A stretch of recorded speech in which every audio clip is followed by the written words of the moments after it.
Greetings to baristas. Today I want to rant about agriculture.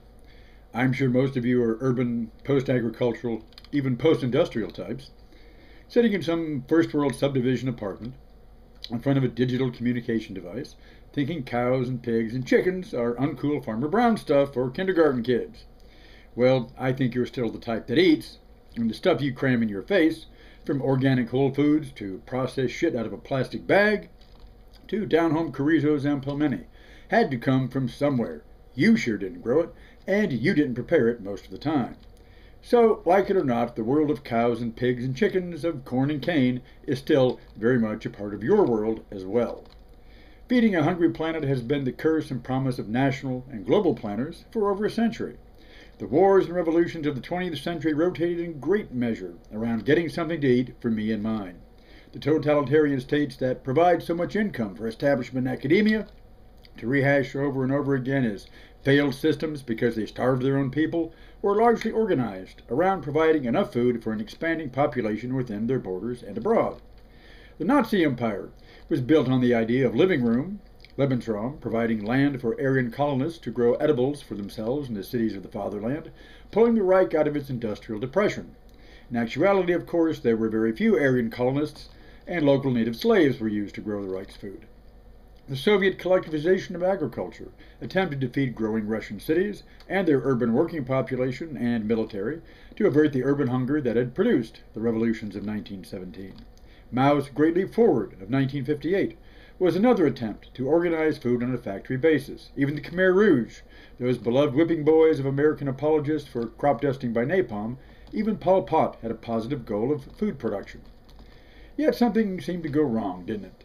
Those who produced the food were left to starve as it was squirreled away into state warehouses or sold abroad to finance state needs. We're told from this that such is the fate of collective state efforts at feeding the mass of humanity. Without an open market in foodstuffs, everyone goes hungry and the producer of food most of all. But, like most widely accepted conventional truths, it's a turd in the churn. First, it's not just collectivist states that oversee famine and nurture malnutrition. The chroniclers of state hunger nicely ignore Britain's role in World War II of producing famine in Bengal, India, by extracting war surplus production and inflating its currency to pay for it, leaving behind millions of starving farmers with empty food fields and worthless free market currency for buying more. Aside from that, it's the existential problem of feeding an expanding, non-food growing population. This comes down to extracting more and more from the soil, from the producers of food, to feed more and more non-productive populations more and more stuff. Famine is not a new thing by any means.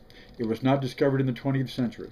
Thomas Malthus warned against it in the 18th, believing that a finite world with finite resources would eventually run out of the wherewithal to support itself if population and growth were not kept in check. Positive economists disagreed. For market believers like Adam Smith, free trade in products would stimulate their production. For Marx and his interpreters, controlled mass production of foodstuffs on an industrial model would relieve the ancient burdens of famine. Western opinion likes pointing the finger of blame at the failures of Marxist regimes to solve the historic food problem of their nations and point to the superiority of the market model. As usual, they're just propagandizing as much as any communist bureaucrat.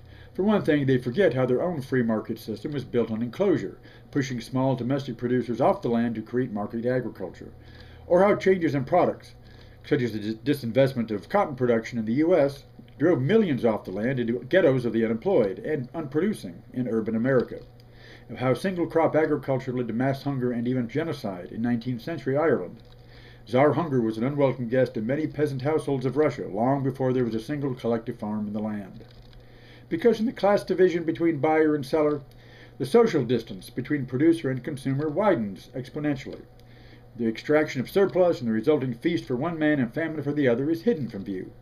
The first world resident in his gated community no longer sees starving peasants outside the city limits of his own town, his own city, his own community. He does not live in the kind of traditional, self-contained, undeveloped nation that Stalin and Mao inherited and sought to transform by force. As with starving Indians in World War II, that misery is quietly visited on distant others as the price for feeding his own face. On a day-by-day basis, land is taken from traditional food producers in one place, say Africa, by corporate agribusiness based in Japan or China or New York.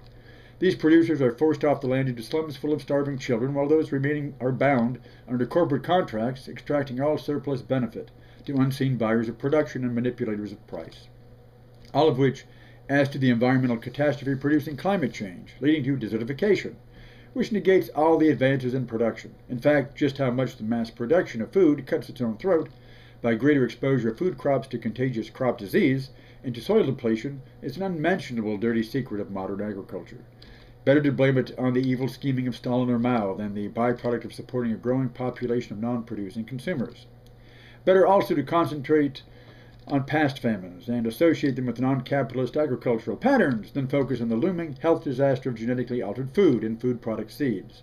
Golden rice being a case in point. This miracle crop is being marketed in Asia as the solution to Asia's age-old eating disorders. As with any Bolshevik bureaucrat of the 30s, it's all about feeding the poor. Like Stalin, Monsanto, and Archer McDaniels, Midland exist only for the good they can do for the hungry and the needy. Social experimentation, using the poor and backward as guinea pigs, exploiting poverty for corporate gain and PR, has nothing to do with it, of course. So, Azov, what does all this mean? That Malthus was right? Despite the best intentions of anyone, to the extent these even exist, we're just fucked and doomed no matter what we do. That can be the case, but not necessarily. I can assure you that the answer does not lie in propaganda and one-upmanship comparing the famines of Russia or China, blaming them on socialism, when hunger existed long before that and continues now in our modern free market world of democracy and human rights. As such words are used by elites to self-define themselves and the world of hunger they're creating, shows you how unfair it is to blame democracy for hunger as it was to blame socialism for famine. Both, if applied properly, are long-term solutions to hunger.